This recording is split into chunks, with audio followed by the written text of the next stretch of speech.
back to the Citizen channel, my part 3, yes, my final part of my little tribute to Managing City, a tribute to Tony Buck as a manager, of course. We've done a player tribute in the past, check that out for the late great Tony Buck. So this is part 3 of 3. We've finished part 2 with Tony's win at Wembley, almost followed up with a league title win, and despite a failure to get us close again in 77-78, hopes were high as ever for the 78-79 season.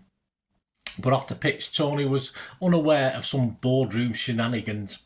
So on to that 78-79 season. Squad image there with Tony far left next to Roy Bailey. Tony continued to bring on younger players, give them opportunities, the likes of Roger Palmer, Dave Bennett, Ray Ranson, Nicky Reid. But we started the season badly. We had no wins in 4, but had drawn 3, so not a total disaster. Leeds United needed a new manager and sounded Tony out. He was flattered, but he stayed put.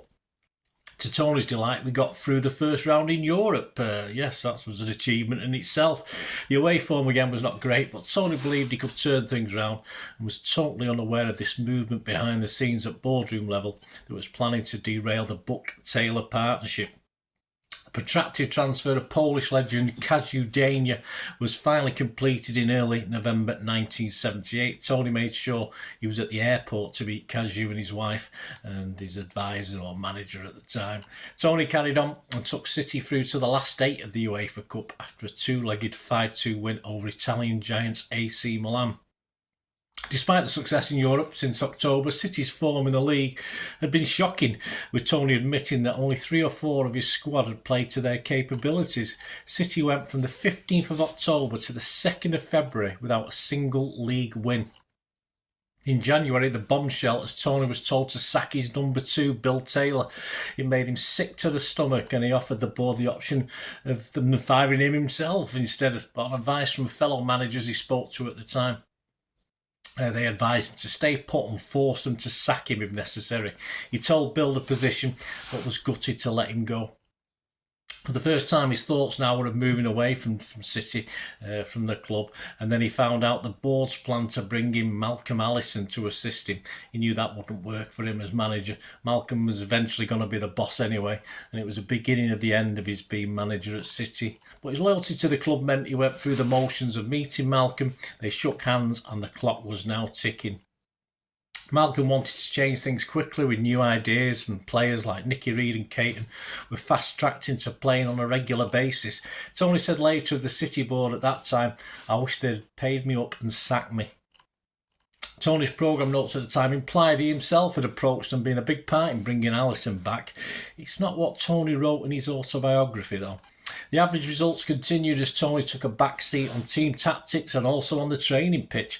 The FA Cup defeat at Shrewsbury was just embarrassing, and then City went to Spurs the following week and won our first game for weeks 3-0.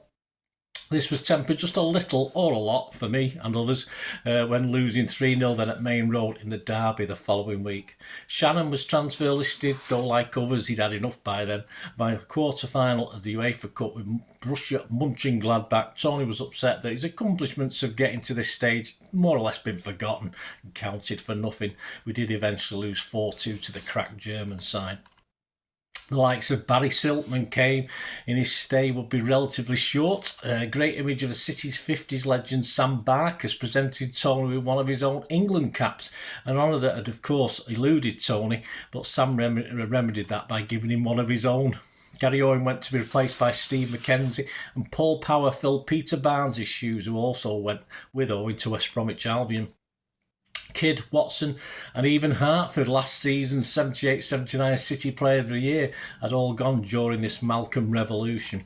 Tony reflected on what he called a season filled with more disappointments and stated that we could not afford another season like this. City had lost at the quarter-final stage in the League Cup, the UEFA Cup, and finished 15th in Division 1. Which is our lowest finish since 1966-67. Tony with Malcolm were involved in negotiations with the likes of Steve Daly, Michael Robinson, but Tony and Malcolm walked away from these two because of the high value put on the players, but Swales went ahead and got them both on the never-never.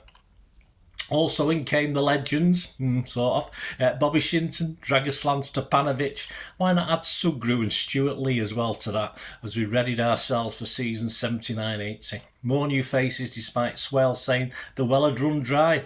Kevin Reeves came and Stuart returned from the US. We reluctantly said goodbye to Colin Bell, who lost his fight for full fitness, and with the season just in its infancy, Mike Shannon went back to Southampton. Not only was the running of the team shared, but now Tony and Malcolm even took turns writing the matchday programme notes. Malcolm was now sometimes called team manager, generally called chief coach. Tony was just called, manager. A later than usual picture of City's new squad photo came out in early November, but they no doubt needed time to register all the comings and goings for this. Tony's crouched bottom left, far from lucky like the manager at the time. It was pointless really. By the end of the season, the following in the squad had all played their last game for City: Barry Siltman, Bobby Shinton, Stuart Lee, Willie Donachie, Colin Viljoen, Michael Robinson, Paul Futcher. Despite this, the 79-80 season didn't start that badly. Up to an FA Cup match away at Halifax anyway, and after this shocker, Tony was questioning how long he and Malcolm could last. He acknowledged they'd been living on borrowed time for a while now. Tony admitted that from day one they had picked the starting lineup together, but neither could lift the spirit of the squad. Tony said of Malcolm himself that he'd lost a little bit of the magic and charm and just wasn't the same character he'd known during the Mercer Allison years. One interesting transfer target who Malcolm and Tony had watched may have helped the project. A certain Ian Rush was recommended by Alan Oakes then at Chester, but Liverpool unfortunately already had first dibs on him. City couldn't win a raffle as the season went downhill to the extent after a trip to Villa on the 27th of February, an OK 2-2 draw actually, he returned to Main Road to find his and Malcolm's cars damaged and their windows smashed. Malcolm took it philosophically, but Tony himself struggled. He'd not come across anything like that in all his years at City. But they didn't find an answer on the pitch. City in the league went from the 26th of December 1979 to the 7th of April 1980 without winning a single game. A total of 17 league games as the relegation zone drew closer. We managed 10 draws and 7 losses. Tony talked at the time about the excessive amounts of stress on everyone at the club. One final emptying of the Swells purse had brought Kevin Reeves from Norwich into the club, but somehow the team eventually dug deep and 3 wins in our last 4 games were enough to secure our spot in the top division. City finished 17th of 22, 7 points clear of second bottom and relegated club Derby County. On to season 80-81, the squad pick for that season's there. Tony stood next to Roy Bailey on the back row. For the 80-81 season, City reverted to type after that good run at the end of last season, and Allison and Buck watched on the 8th of October as we lost away at Leeds 1-0. There's still been time for Stepanovic, McTa and Palmer to play their last City games, and this was our 10th league game at Leeds. We'd played 10, won exactly 0, drawn 4, and actually one of those was a decent 2-2 draw at Old Trafford, and we'd lost 6. We had at least beat 2 teams in the League Cup to make it through to the round 4, but the Leeds defeat was the last straw for Swales, who informed the partnership that it was over. Reasonably, amicably by all accounts. Tony, as mentioned, had been surprised it lasted as long as they had. Ironically, Tony was asked to take over before the new manager took over, and he did this out of his never faltering loyalty to the club. Ken Barnes was on hand to give him a hand as well. No late glory for Tony as we lost the 1 game he had in charge before the arrival of John Bond, and for now Tony was looking for a job away from City, but it would not be for long. Bond didn't fancy Casudania or record by Steve Daly, who would soon also be on the way. In the Citizens Handbook 2018-9 entitled The Managers of Manchester City, his official stats read 269 games, we won 114, drew 75 and lost 80. We scored 405 goals and let in 309. His win ratio was 42.38%. His predecessor, Ron Saunders, was 34.48 and his replacement, John Bond, was 41.46.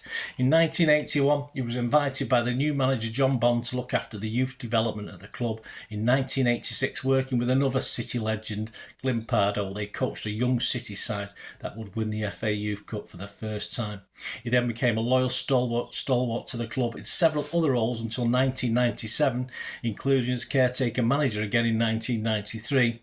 He joined Huddersfield Town in 97 as chief scout under Brian Horton, but as ever returned to City in one capacity or other in future years.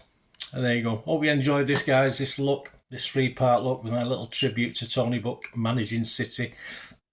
I'm not embarrassed to admit I shed a tear or two, of course, when I heard of the passing of Tony a few weeks ago as I'm recording this. So hope you enjoyed that. Share us your memories, and all I really have to say is Tony Buck, 1934 to 2025. Rest in peace, Blue. Rest in peace, Skip. So let us know your memories, guys, in the comments, or of course through my socials. And if you like what I try and do on the channel and want to help support me in any way you can, all I ever ask is you keep watching and listening. I hope you enjoyed the feature, and yeah, if you can support me through the subscription, if you can subscribe, guys, that'd be wonderful if you've not already done so.